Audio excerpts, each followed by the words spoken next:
नमस्कार मंडळी, आम्ही निघालो आहे गावाला काहीही प्लॅनिंग न करता. आले मनात की निघालो. मग घरी पोहोचल्यावरती पहिला गणपती बाप्पाचं मी दर्शन घेतलेलं आहे.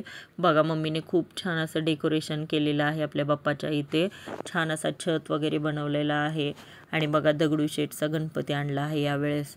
खूप सुंदर गणपती आहे बघा तुम्ही. मग बाप्पाचा आशीर्वाद घेतला आणि मग जेवण करायला आपले बसले.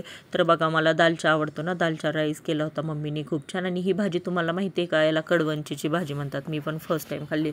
मग इकडं दूध तापवण्याचं काम चालू होतं. त्याच्यानंतर दुसऱ्या घरी जायचं होतं मला पटकन. आम्हाला आपली लक्ष्मी येणार ना, मग त्या आगमनाची तयारी करायची होती. आणि मस्त असं घरी भजी वगैरे बनवायचं काम चालू होतं. भज्यांचा सुवास पूर्ण सगळीकडे दरवळत होता. कधी एकदा खावं असं झालं होतं. आणि मग मम्मीने नाश्त्याला इडली सांबर चटणी बनवलं होतं, एकदम टेस्टी. आणि सोडा न घालता बनवलेली इडली आहे हा, एकदम भारी. मी रेसिपी शेअर करेन. आणि इथं आपल्या लक्ष्मींचं आगमनाची तयारी चालू होती. तर आमच्या ह्या लक्ष्मीचे जे मुकुट आहेत ना, ते 1980 सालाचे आहेत, म्हणजे खूप जुने. तर मग ते यावेळेस लक्ष्मीचं नाही का पाणी सांडत म्हणजे आत येणार होती ना हळदी कुंकवाचं, मग पाणी बनवलं होतं.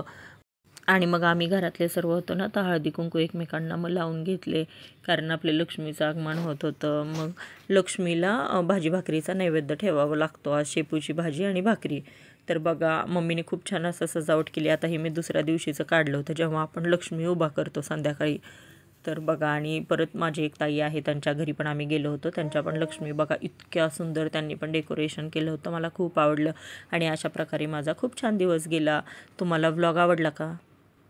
तुम्हाला जर हा माझा व्लॉग आवडला असेल तर लाईक, शेअर आणि सबस्क्राईब करायला विसरू नका.